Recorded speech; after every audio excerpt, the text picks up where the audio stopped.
For us today, I'm Chris Stewart. Denver 7 News at 5 starts right now. We were contacted by the governor's office earlier this week. This has really developed, honestly, in the last 24 to 48 hours. Making much needed baby formula available to Colorado parents. Here's how families in Colorado really can help each other right now. The state partners with a local milk bank to help parents get through this baby formula shortage. White supremacy is a poison. It's been allowed to fester and grow right in front of our eyes. And the president denounces hate as he visits a site where a gunman targeted the black community, gunning down 10 people. And people here in Colorado are on edge, not knowing who could be the next threat. We feel like, hey man, we don't want to be sitting ducks. We don't want to be soft targets. And a new program is helping family business owners get back on their feet from the pandemic. The goal is to have something to pass down. And first at 5, right now we are monitoring a new wildfire that has sparked in the southwestern part of our state. All right, so the now 50 to 70 acre fire is burning not far from the Pagosa Springs Airport. In fact, we have a new photo of the fire from the U.S. Forest Service. An evacuation notice was just issued for areas in southern Mineral County in the San Juans neighborhood. And we're of course working to learn more, and we will bring you the latest on air and on the denverchannel.com.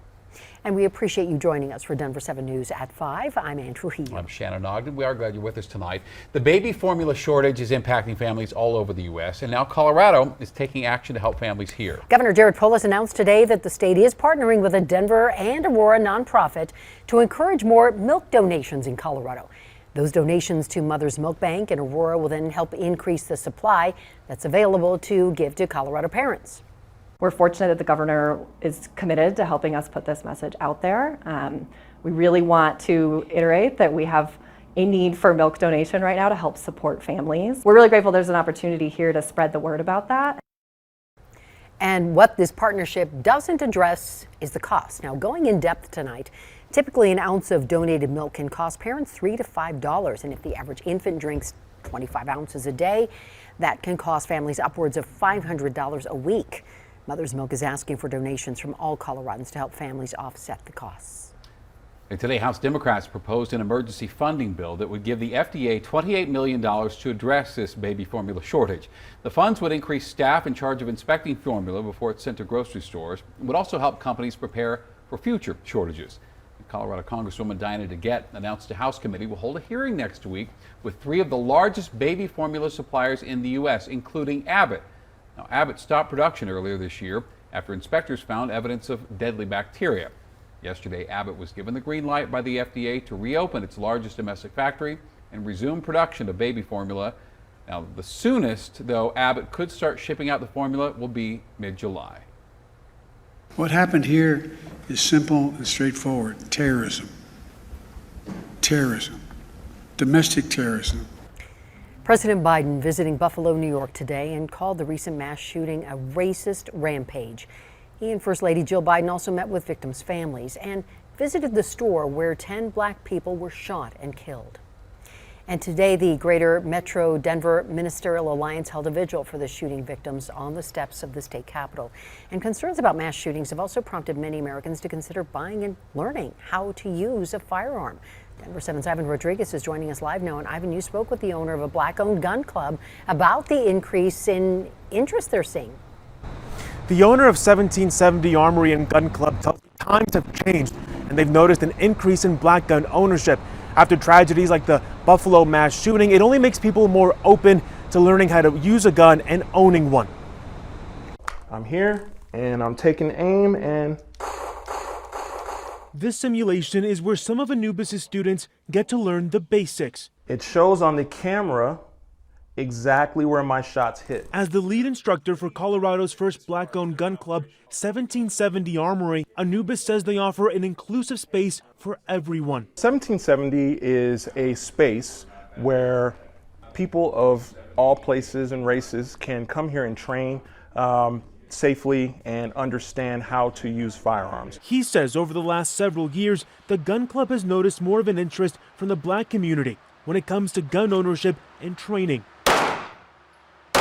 We've seen a significant increase of individuals who want to come and learn because you know, we feel like, hey man, like we don't want to be sitting ducks. We don't want to be soft targets. Racially motivated attacks like the Charleston church shooting and recently the Buffalo shooting only helps to convince new gun owners even more. We're not going on the offense and doing all that kind of stuff.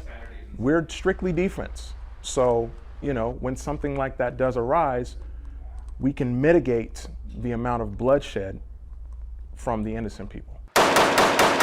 Another factor that has helped increase black gun ownership, accessibility. We have to remember many of the gun owner shops or whatever, the gun shops are owned by white people.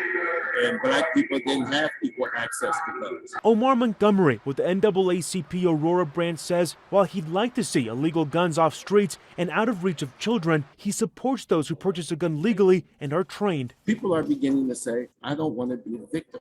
So in order to not be a victim, they're educating themselves. Newly acquired knowledge that is bringing comfort to many new gun owners. Ivan Rodriguez, Denver 7. Last night, Denver City Council passed an ordinance banning concealed carry in city buildings and parks. Councilmember Candy Sidabaka tried to add an amendment to have certain parks taken out of the legislation. That failed, however. So the city will start posting signs at parks and city buildings soon to notify people of this ban. The partner of Aurora's former police chief, Vanessa Wilson, has turned herself into police. Aurora police say Robin Nasita made a false child abuse report about a city council member, Danielle Jurinsky, who was critical of the former chief.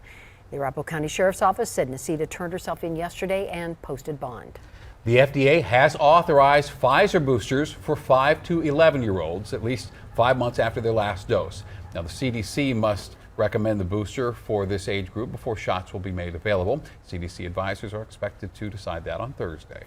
And in some cases, you may not want to get that next booster right away. Looking closer tonight, we recently spoke with Dr. Andrew French at Centura Health, who says our next COVID peak could be in the next month or so. If you've had COVID recently, if you had a breakthrough case, you may actually want to consider delaying your 4th dose or your 2nd booster for 2 or 3 or 4 months since you've had that most recent shot. And Dr. French also said while it is hard to predict, experts say we will likely see another COVID surge in the fall. Well, a recent report finds that more than 11,000 businesses permanently closed in the last year in Colorado. Many of those were family-owned. Denver 7's Micah Smith dug deeper into a new Denver program, hoping to make sure those businesses survive for generations to come.